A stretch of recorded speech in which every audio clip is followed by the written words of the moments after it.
Halo guys, kali ini bukan cuma nonton, sedang menghadiri press conference Air Mata Mualaf. Film ini diperankan oleh Acha Septriasa dan Megantara loh sebagai tokohnya. Gak usah basa-basi lagi, yuk kita simak press connya. Karena udah mulai nih. Sekali lagi terima kasih teman-teman sudah datang di press screening dan nanti akan dilanjutkan dengan press conference untuk film Air Mata Mualaf. Teman-teman media, Assalamualaikum warahmatullahi wabarakatuh semuanya. Selamat sore. Oke. Jadi kenapa Air Mata Mualaf? Ya, dirasa tepat di momen sekarang nih tayang. Oke. Karena film ini sebenarnya jujur bukan tentang agama saja, bukan tentang keyakinan, tapi tentang keluarga yang penuh dengan empati. Sekarang itu kan jarang ya, banyak kan film-film yang religi, tapi kita tuh lebih ngangkat yang keluarga untuk menentukan jalan pilihan hidup. Saya belum pernah lihat yang film dengan konflik keluarganya masing-masing apa segala macam. Jadi saya pengen ngangkat film cerita itu, which is dan satu keluarga itu pasti punya konflik yang berbeda ya, dari abang, adik, emak, bapaknya atau ibunya sama anaknya. So dengan konflik yang macam-macam itu saya pikir film ini menarik untuk ditonton, disaksikan untuk semuanya, untuk berbagai kalangan gitu. Kalau dari tadi kita lihat di filmnya kan ternyata bukan karakter utama aja yang berjuang, tapi semua karakter di sini sebenarnya berjuang gitu ya. Benar Dan dari produser apa sih yang pengen disampaikan pada saat nanti seluruh Indonesia udah mulai menonton nih? Udah silakan.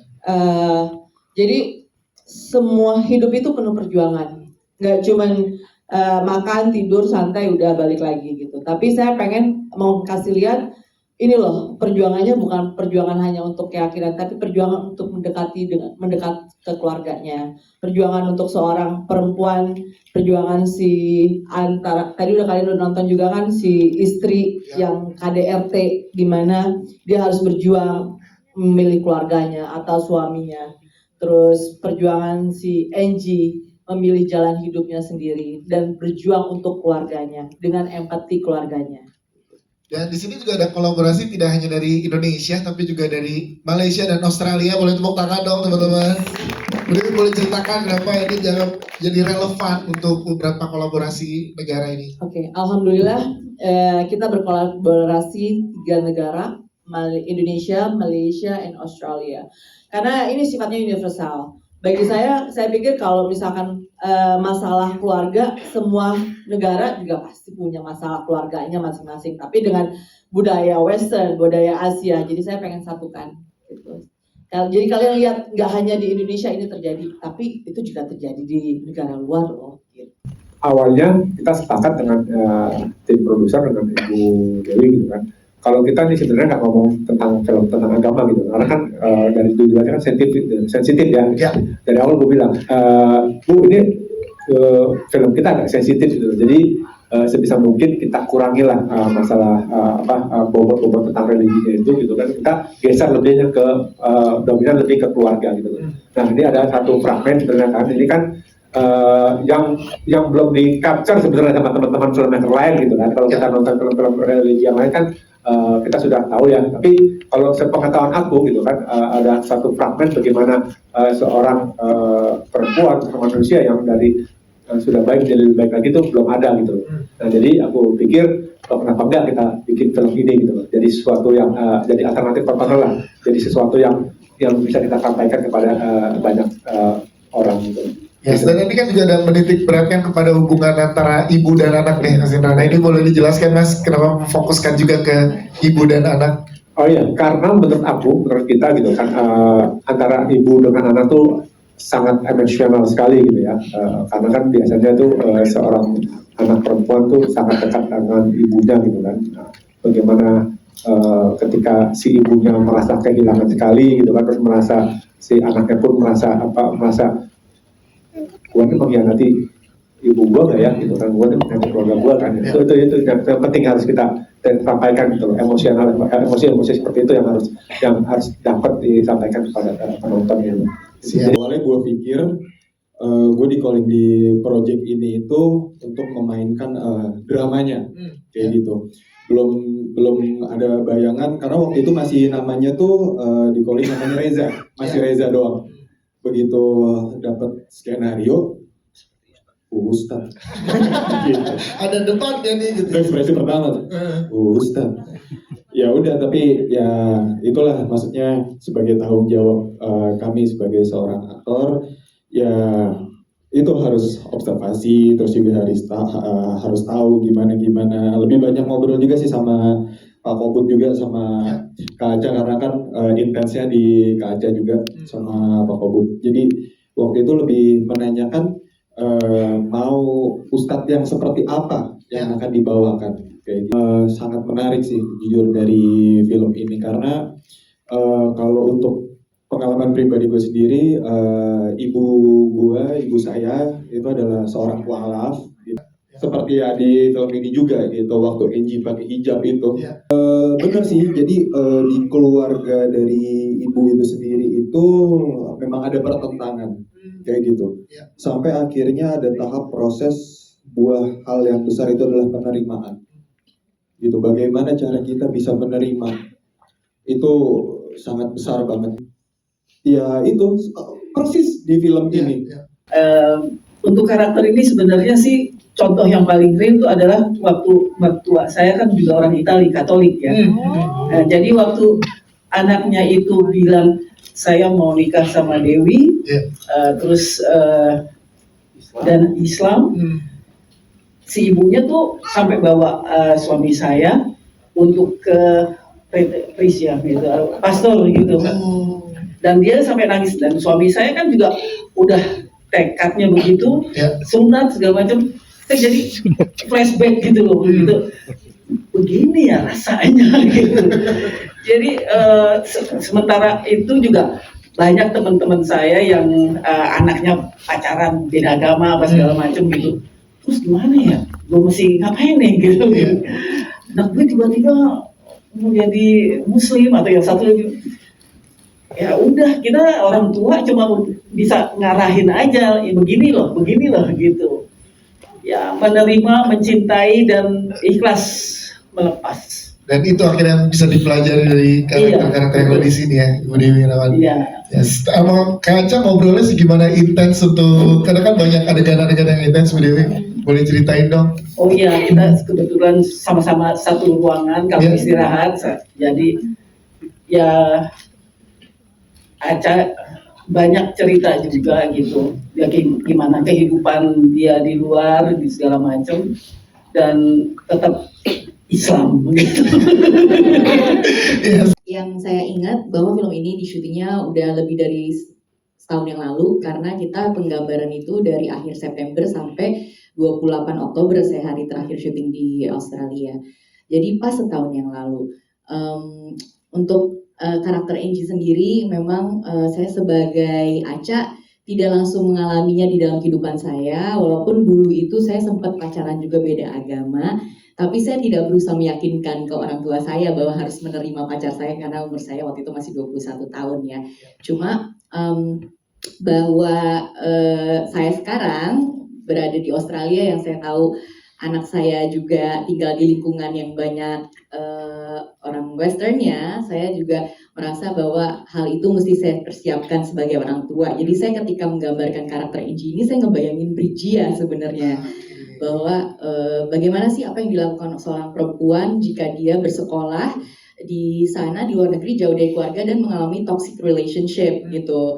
Hal yang sebenarnya semua orang bisa alami, apalagi perempuan. Dan toxic relationship itu bukan hanya sekedar yang dialami seperti Angie sampai dia sebenarnya dipukul dan lain-lain, tapi bisa juga secara verbal gitu kan. Bagaimana seseorang yang umurnya perkuliahan, umur 21, 20 tahun, tapi dia jauh dari keluarga, tapi dia tidak punya pegangan di mana dia harus bercerita tentang isi hatinya, tentang kesehariannya, sehingga dia bergantung hanya kepada orang-orang terdekat di luar keluarga.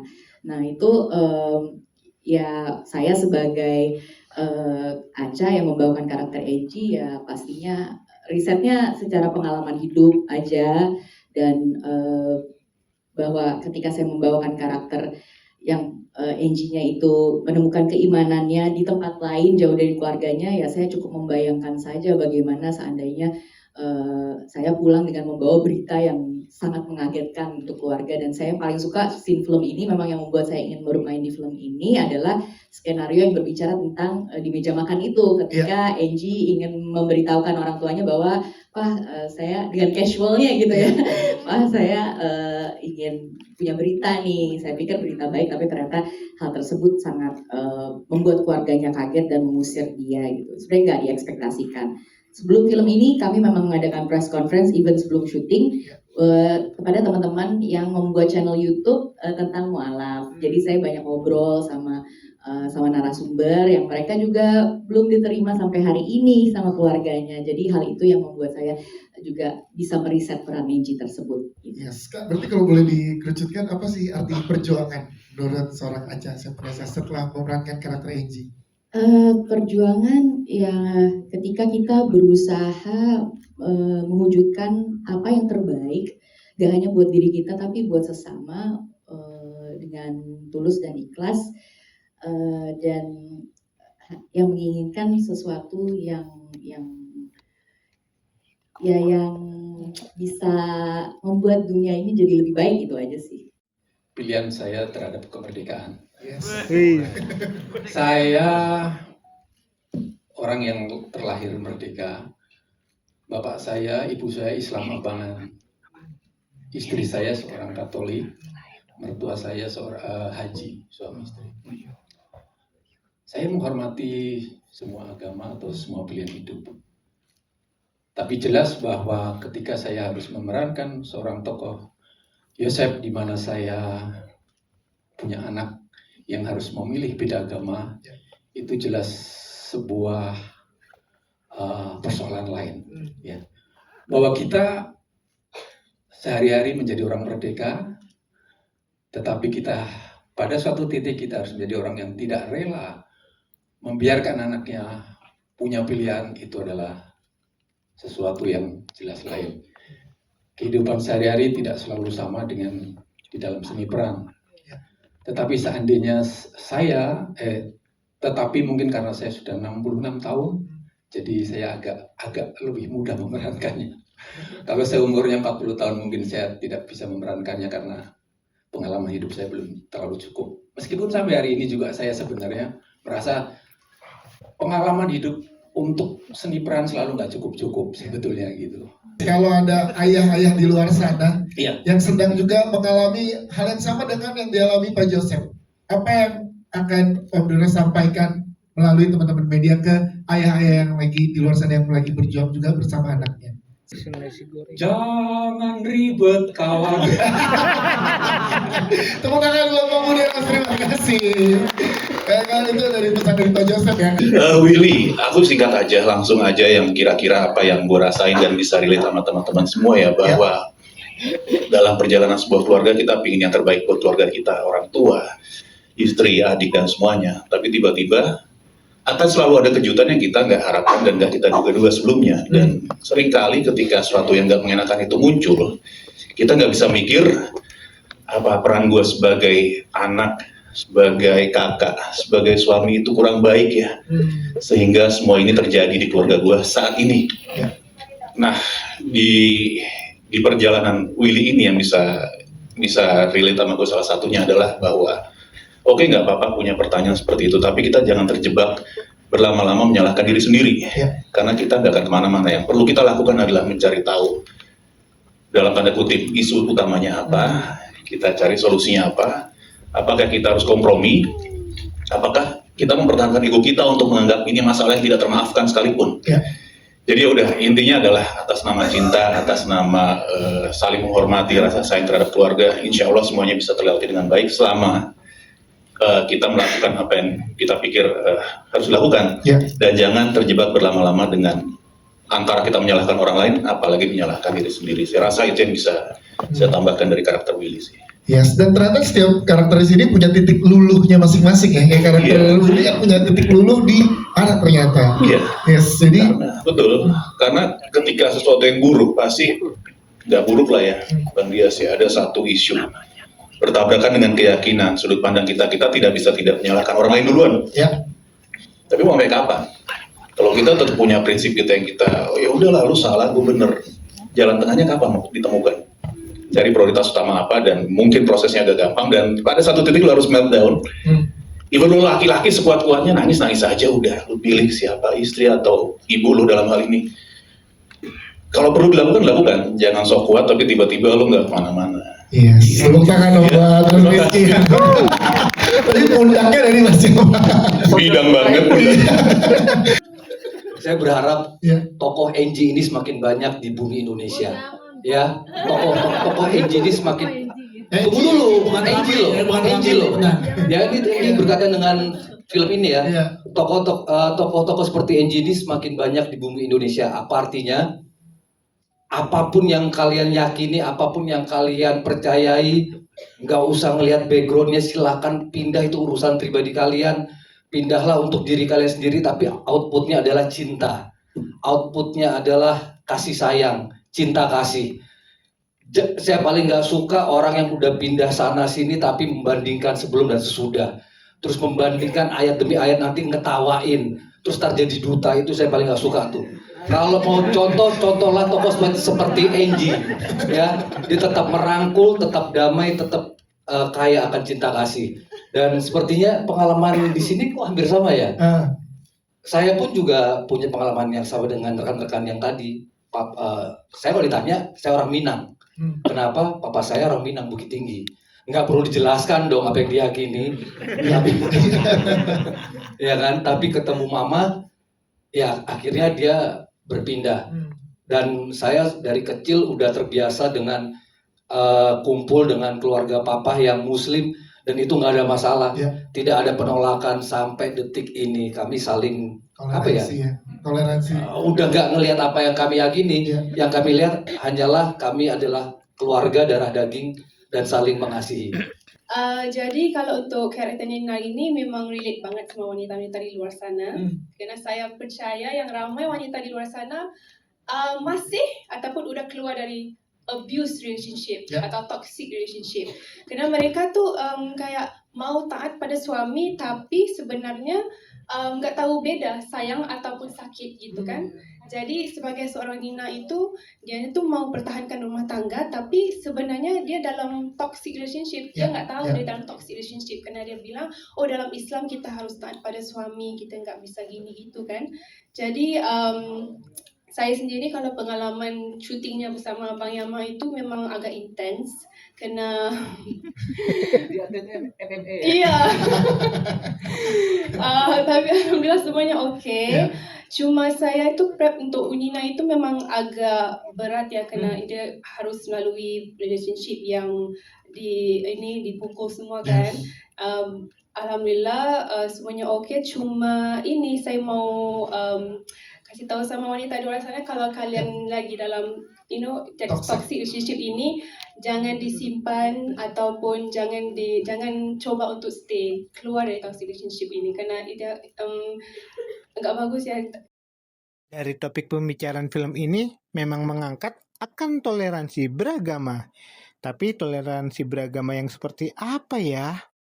Nah, teman-teman dapat menonton filmnya ini nanti tanggal 27 November 2025. Air Mata Mualaf tayang serentak.